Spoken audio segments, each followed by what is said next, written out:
오늘 우리가 보고 있는 말씀은 신명기 15장 말씀입니다. 오늘 말씀에는 이스라엘 백성들이 가나안 땅에 들어가게 되면 반드시 지켜야 될 세 가지의 규례에 대해서 말씀해 주고 있습니다. 첫 번째는 뭐냐 하면 매 7년 마지막을 안식년으로 정해서 첫 번째, 반드시 이웃의 채무를 면제해 주라 라고 말씀하고 있습니다. 왜 그러냐 하면 이 나라는 세상 나라하고는 다르다라는 겁니다. 이 나라는 내 나라다, 하나님의 나라라는 것입니다. 하나님의 나라라고 하면 하나님이 통치하시는 거겠죠. 그러면 하나님이 통치하시는 방법대로 운영을 하실 것 아니겠습니까? 그 하나님의 통치 방식이 뭐냐? 바로 사랑과 정의이기 때문입니다. 그래서 내가 너희를 속량해주고 회복시켰던 것처럼 너희도 너희 이웃들에게 속량해주고 은혜를 베풀어라는 것입니다. 그런가 하면 또 그 안식일에는 혹여나 가난으로 인하여서 종이 된 자들이 있다면 해방을 시켜줘라. 이게 또 하나님의 통치 방법이었습니다. 왜냐하면 너희들도 기억하지 않느냐? 너희가 애굽에 종되었을 때 내가 너희들을 해방시켜줬던 것처럼 너희도 이것을 기억하고 그 땅에 들어가면 너희 이웃 가운데 혹여나 가난하여서 너희의 그 노예가 된 사람들이 있다면 7년째 되는 안식년에는 반드시 해방시켜줘라. 그런 말씀을 하고 있습니다. 그리고 세 번째는 그리고 거기에서 태어나는 소나 양이나 그 새끼 가운데 처음 난 것은 내게 바쳐라 라고 말씀하고 있습니다. 초태생에 대한 규례를 말씀해 주고 있는 것이죠. 이런 규례를 제정하신 이유는 거슬러 올라가 보면 6월절에 근거한 말씀입니다. 출애굽 당시 하나님께서 마지막 10번째 재앙을 내리실 때에 모든 초태생들은 다 죽임을 당했잖아요. 그때 이스라엘 백성들은 어떻게 되었습니까? 죽지 않고 살죠. 구원을 받았습니다. 하나님으로부터 은혜를 입었다라는 것입니다. 바로 그 은혜를 기념하면서 하나님은 이스라엘 백성들의 초태생은 다 내 것이다, 내 것이라고 말씀하셨어요. 그래서 그 땅에 태어나는 모든 초태생은 내게 바치라 라는 명령을 하신 것입니다. 여러분, 이 세 가지를 가만히 한번 보십시오. 이 세 가지에는 공통점이 있습니다. 그게 뭐냐? 이 땅의 모든 것은, 특별히 이 땅의 모든 인간들은 하나님으로부터 빚진 자다라는 거예요. 하나님의 은혜를 경험하여 그 은혜에 빚진 자라는 것입니다. 여러분, 하나님 백성 가운데 하나님의 은혜를 경험하지 않은 사람은 단 한 사람도 없습니다. 하나님의 은혜를 입었기 때문에 하나님의 백성이 된 거예요. 그래서 우리는 어떤 사람들이냐? 은혜를 입은 자들이에요. 은혜를 입은 자들은 어떻게 살아야 되겠습니까? 은혜 백성답게 우리도 그 은혜를 흘려보내며 살아야 된다는 것이죠.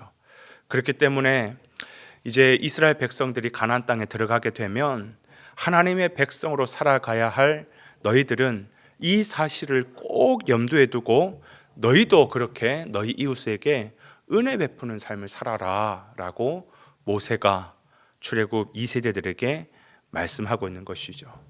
그렇다면 오늘 우리는 이 하나님의 말씀을 토대로 구체적으로 어떻게 이웃을 섬겨야 되는가? 저는 세 가지를 보겠는데요. 먼저는 우리가 이웃에게 먼저 관심을 가질 줄 알아야 된다는 것입니다. 11절에 보니까 이런 표현이 나와요. 땅에는 언제든지 가난한 자가 있으려니와. 그렇습니다. 이 땅에는 늘 항상 가난한 자, 힘든 자, 어려움을 당한 자들이 있습니다. 그래서 사실 우리 인류 역사를 펼쳐보면 늘 빈부격차가 있었죠. 그 빈부격차가 어찌 보면 사회 문제일 수도 있겠지만 하나님은 모든 시대에 이러한 빈부격차, 가난한 자들이 있을 거다라고 말씀하고 있습니다. 마치 뭐와 같으세요? 마치 하나님의 은혜를 받은 백성들에게 주시는 숙제, 과제처럼 보이지 않습니까? 내 은혜를 받은 사람이라고 한다면, 진짜 은혜를 경험하고 깨달은 내 백성이라고 한다면, 오늘 이 말씀과 함께 그들을 돌아보고 그들에게 가라, 이게 너희들에게 준 숙제다 라고 말씀하고 있는 것 같아요. 특별히 7절 11절에 보니까 손을 움켜쥐지 마라, 손을 펴서 나눠주라 라고 얘기하고 있죠. 손을 움켜쥐지 말라라고 하는 것은 뭐냐면 능동적으로, 적극적으로 그들에게 먼저 관심을 가지고 다가갈 것을 말하는 겁니다. 이게 내 백성이라는 거예요. 이게 나를 닮은 내 백성이라고 주님께서 말씀하고 있는 것이죠.